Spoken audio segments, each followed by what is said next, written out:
Sanso na Masada and so drinking water can imbus eba mesha and Frederick Optical Services almost here ni obi na raba here ni aboyen am yetimi ehunadi ebi apeso be board media na say opese onim penfo kasa 0543 381 4280 0543 381 4280 oh number na bruce and 0244 144 Mr. Munadi amohwe na munhwe no to ho na echire no ya bofoforo dia enti yankwa ni baba na RTM Services and Training Center adwuma said ye wusua adwuma no a utumi sua te ase yie na wo mo de ne ye na otumi ensa pe na ode akire adwuma sua enti ko RTM Services and Training Center no mfa na otumi ensa enchiro said ye twi forklift no said ye twi excavator said ye twi wheel loader na wo so abese osua plumber adwuma no de ye bosome ene na otwi mienu wasua adwuma no ama wade ho enti ko RTM Services and Training Center no wankyere wadwuma wo mo nsam no adwuma sua anya den kura fofofo usua ne se wuhunu no eye prekope tinwan so be ko RTM Services and Training Center en fasika pudio nkosua adwuma kotodwan afi na kotu trinsane ade famusidi wa hape 100 Ghana cedis kotwero din RTM Services and Training Center na sha ase agentetiye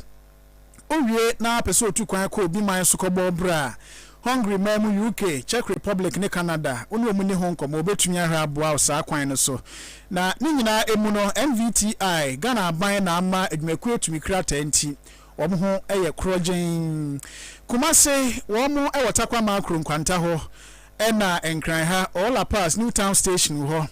Absa Abrosan wemu sunyane nso Wesley Methodist asafunu anim ho na wo mo ewo Fre RTM Services and Training Center for ewo 0503 711 344 0503 711 344 and 0534 045 169 0534 045 169 and 0549 640 948 0549 640 948 ene Ghana kenkanfo enwure yeme papa Antwi Boasiako mene the senator Nana Agyen Berima afiare chmaima yanye bre na yentie kasie enchiremu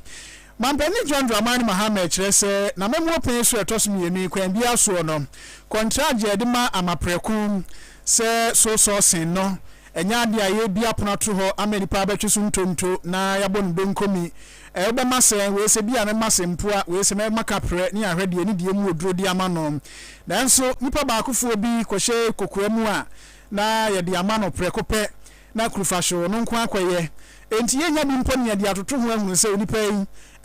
obu o mayi obepo anase oye denie enwanse de amano na mampani kire se sadie yi aha o mayi achepa mi sikasem atwape the senti National Economic Dialogue o mayi na sikasem adwabo ene nkasa kire o mo ye na fe 2025 yi ena enkran ha International Conference Center ene ya mampani John Dramani Mahama kasa eno kire se sadie no e de contract ma preko no amo mayi sika enyu aguo no enye sika wakra na ni nyina aka ho bi na amena ni anda ho kire se ade yi ewose ehwe na soneye ne tuatue di a na ene ye soneye na se yankra ne edi nsuo gum di a na ene ye tuatue no ewose ehwe na yetua kwambia so no ebe ne atuatua wose we nyina mo men ya boka enti onipa bi nko ama ne nsa so ani ye pega contract ni ye de ama no enti ebe wi ase na emfasupuduo ene wanya etu e wose otua wontua no na adwuma kuo no omwanyi om hyepehyepe ne nam ho yi ache agu ye so mampani Mahama se we nyina emu a wose hweso bi a onya ekro de toto ho ne se eye enkokɔ yen ene odasani bi na so okoto afidie bi ade ba na afidie no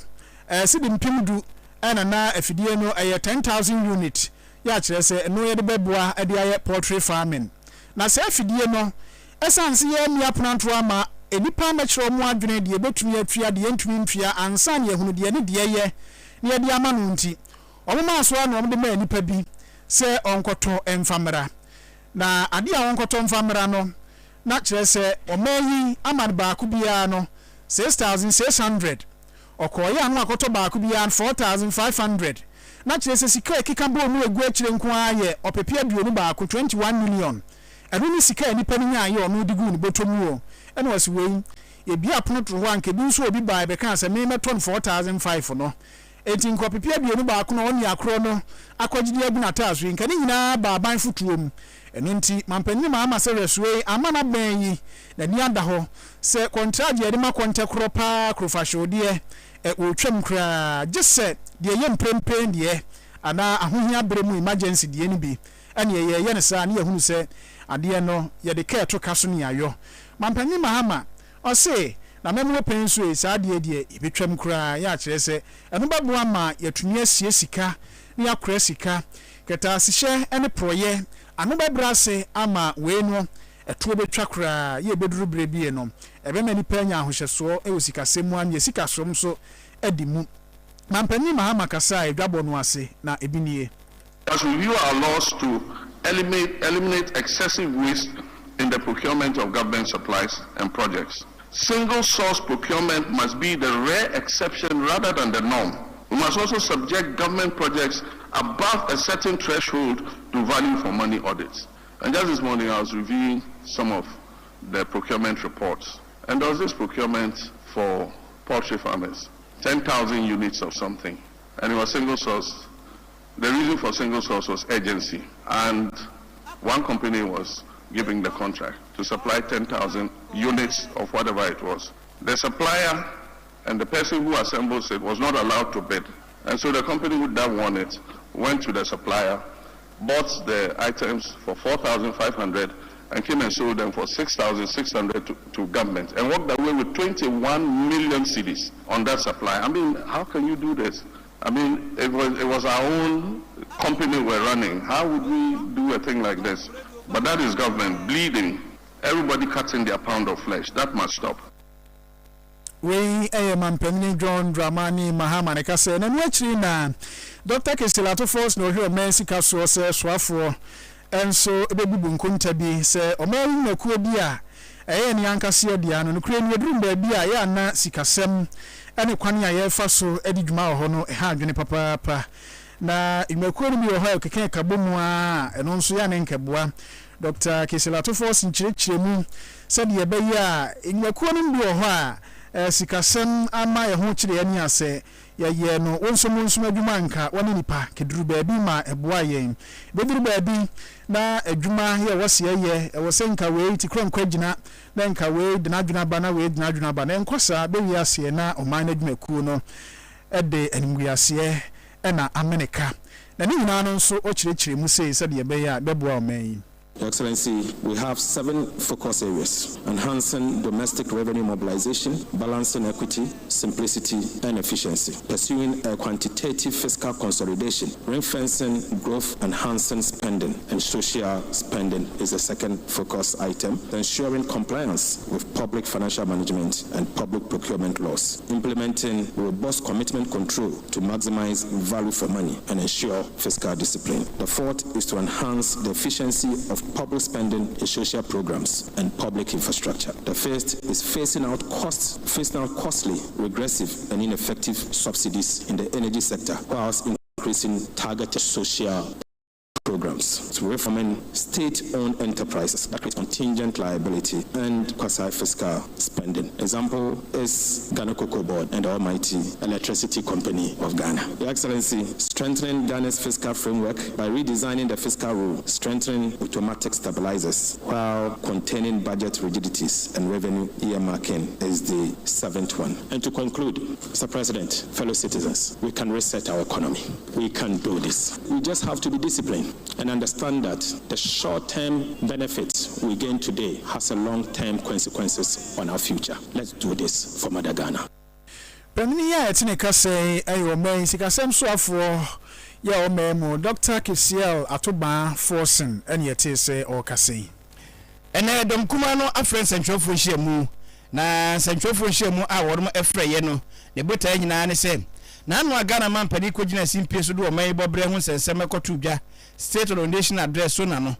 omo chese man pani ke kansem bia na anu yie ni ho a ombetime yi ano enti enne na akwanya ba omo so ebe yi ano de akire wiase nyina na won maso mo ka nyina ne se wo mo kire wo man bobre pa ene mu nsem na asabe ntro nketenkete amampani etwaye e woni kasa emu eno so omayi e de afiri mama Ghana fo nyina so hu ba bia no kro ne eda na emu baako a won esi so dua ne se Abraham amampani e kasa no o kire mu se ansa na obefira konya so mfie mpinu ene edu ensia to na sisi no na brofokasa ye friend se dumso no na eni hobiem essence won wan kofa bai na won wan so asan so ye afiri ho essence sa abren no de niam nyina agu akwan so na nkane na agiran na so a dumso na eni hobiem na no ena ankane so afo na ohwe o man sikasem eso Dr. Muhammad Amin Adam ede baba tudwa no chemse yi wedu opani wo boa ye nyina ne wo krum ha 2016 wo ko nyina ne adum no abaye bobo kra bi kra mfan kana kra ko off entu ko kasa oyifiri wa oboa enye no kra obi anim se abandada etwa mo ampani akufu ado na di animu no ene ba ene ne begu akwan so me Ghana nka ne agina ne naso entu gina ba bia na ko kasa 2016 oyifiri ho ansa na aba no eba oboa no kra bia ni sa ensem no emu Dr. Amin Adam ede tudwa bi na o kire se so wo hwe wo mai enyinomodin kan ya ho nsensem na eka egu amampani ha hanani enne so afo hwe o mai sika sam so do hwe hode ne so ha hanani eka no wo hwe emfie mpinu dunsia bra na mampani akufo de bedi ade na eka na anka ne mampani sa abra no John Dramani mama ndey wabaye Ghana mampani na wabro de agu ho no enye bi ni we kura ye ka ho asem enti se ye probi amana kaka ho asem franka ne ho a enye mampani John Dramani mahama ena eso timi eka esentwefo hye mu ase ena anka ne so afo Dr. Amin Adam wo kasa wo de sanse bo nyina tudwa no kirem se no kura de ye ba akopɛ na bi eda no manfa nto nso a efrito ba bi eda no mo de eto akire mampani se ensani bu ha o kan ya na no kura bia enim yenti ensema Dr. Amin Adam wo de tudwa ne bi. The energy sector debt at the beginning of 2017 stood at $2.5 billion. According to the Ghana Energy Sector Recovery Program, the energy sector was badly managed by President Mahama to the extent that the debts could reach $12 billion in 5 years if nothing was done about it. President Akufo-Addo ensured that this did not happen, and we ended our administration with $2.4 billion debts in the energy sector, less than the $2.5 billion we inherited from President Mahama in 2016, and notwithstanding the fact that President Akufo-Addo kept the lights on. The MPP administration kept the lights on by spending $6.2 billion in the process over 7 years, with 2024 expenditure on energy alone standing at $1.4 billion. It is important to state also that the bulk of the ECG debt the President referenced in his address came from excess capacity payments because of take-or-pay energy contracts signed by President Mahama. These payments could not be reflected in electricity tariffs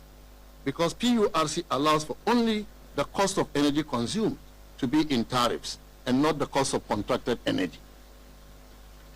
This is what resulted in the debts. And so we ask, as we often do, now who calls them? President Mahama should have been the last to come talking about energy sector debts when the bulk of the debts were caused by deals that he signed in his previous administration. Osofwe amana no anso ho eno osade baba tu dwa chechim se eno omansi kasem eno economy na yese eno amanfo nya adwuma nye ena sei saa na mampani da kae ene ndisi amanyuko na Ghana foto abadema wo ubetena konya so ani na ahe Ghana fo kakra na nya adwuma no so a eno nso o termination enti osofo ne kasa na o se de mampani ni dimfufura wanya eye terminator 1 na we ni kra ya ahyase ebe kwa anim kakra na nkodu mfie mensa konfini na no ene obedu terminator 4 na kana fo be say yes say hihye enti onimanyamfo Amin Adam anka ne so afo anu wo hwe Messi kasam so abane be kwa wie na mu no bae ene woni santwofo kasa wo de sanse motu bia no so enchichimu de bae ni. The Mahama administration made a lot of political gains by highlighting the plight of young Ghanaians who were yet to get jobs after over 2 million others had gotten jobs in the 8 years of the MPP administration.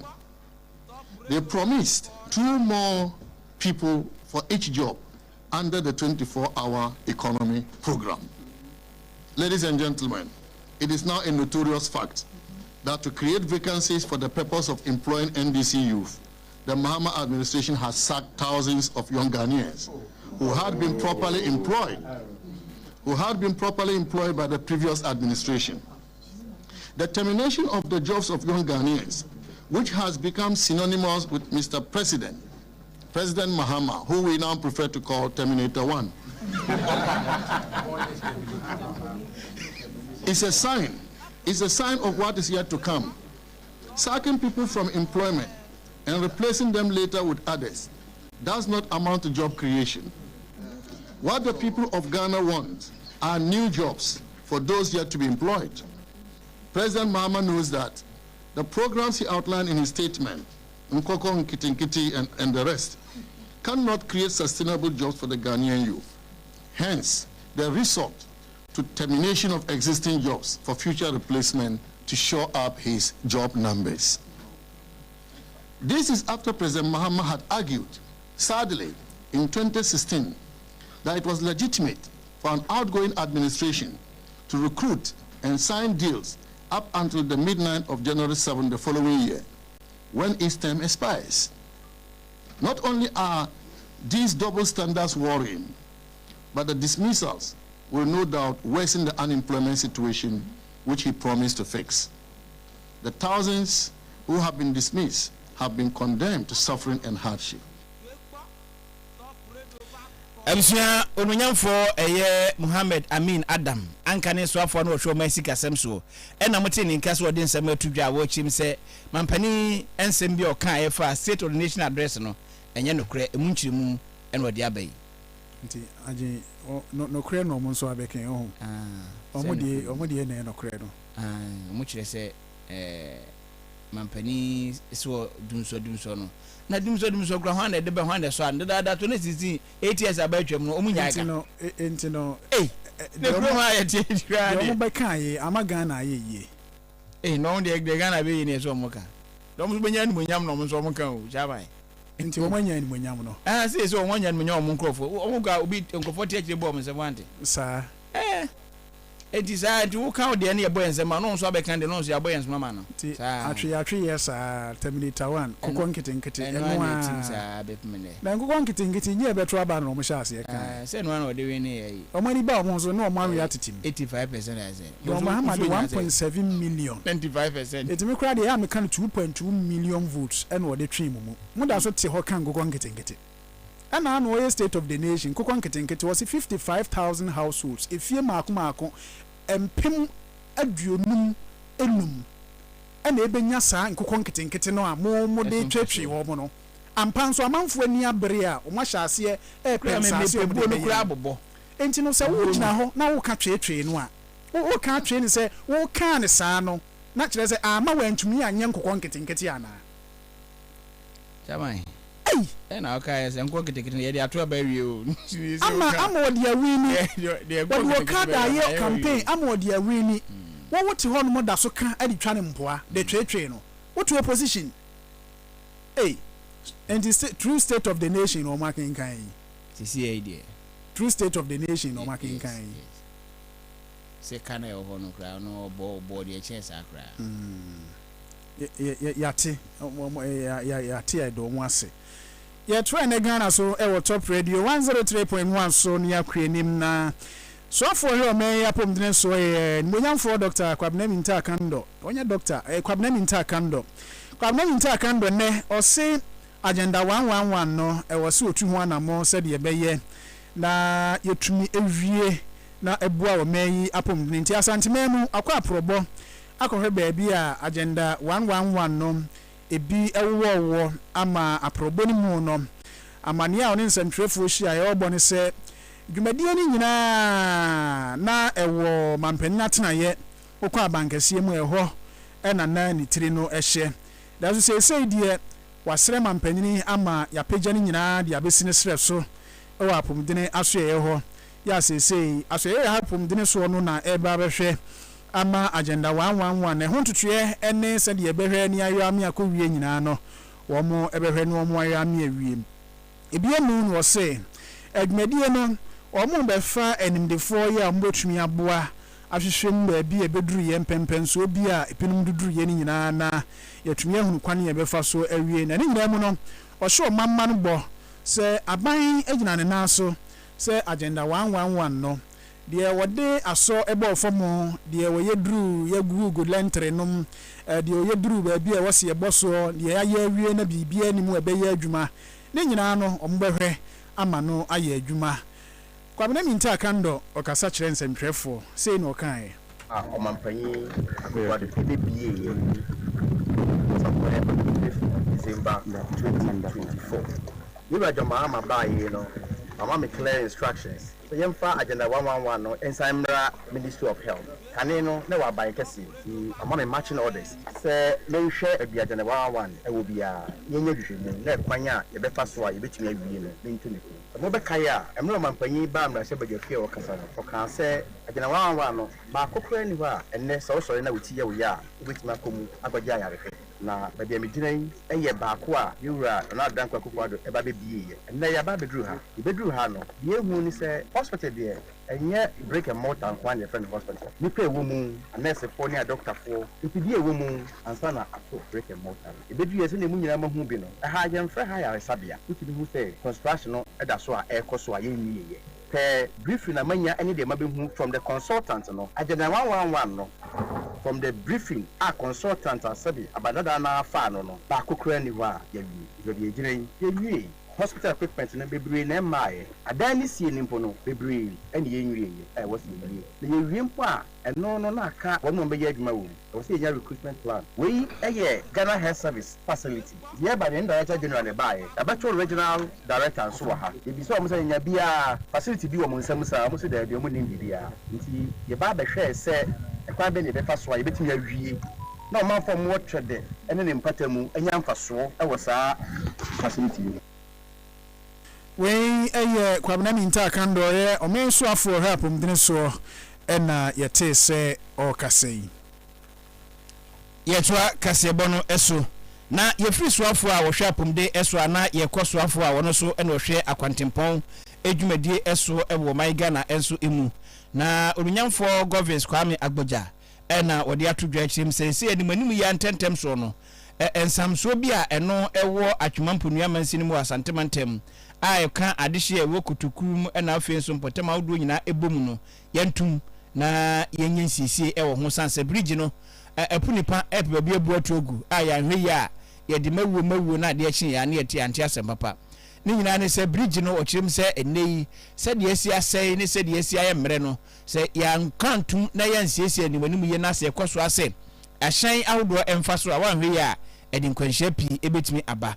na nanu ade na nsembeto social media so achese ne yechim se bridge no ba bia duro de akato ne bro na achese ne ebu agum na wo chiremu asam se kasa akese ne fasa bridge ne so nti ene ma ne ma bridge na hoden akofom kra nti osofo yi e de atompanifo anim se animanim ye womuntum na yempe kwan be fasa bit mesiesie ama di mu ansa na kwantufo etimi afasa kwantempon eso na owura agboja echim se so wo hwe eye bridge ni samso na eda ofin esukese no eso no a asa ye ho adwuma se yesiesie no ache na adehye tempotem so ache se o mabo ho amane a na so de bia na mpanifo twi wo mani na so agya wo munyi bi wo mo fanti eno a so no mo nam kakra sa do mo nkwa egura to pressa enti enne ya beduru mpanifo anim de na chese se wotimi hwe na oye ntentem edema wo mo na osofo ekasa na ochim se ensem no kura ba ne kopie mampani na nkasa anim amampani na nkasa hunfu yini ni sade bridge no esi asa ya fa ne bi ene ofre no se kwa ma wo hemfa tum ni kada kwa asante mantem atwuma mpodua yesi bridge bi wo ye brogum ko hema misisi e okoduro no hu se da bi esi eka protum na yetimi siesie na nsiesie echi no ansana yema kwai ama eye akwantufo etimi afaso di akoniaba eno so wetimi afaso nam so emo sofo e de sanse mu tudua kyerem se asam na wo ka no enye so obrechi ya na yebu asum nua esa akọ ama kasi ko faso na mum no engineers nhwe na yentum na yensiesie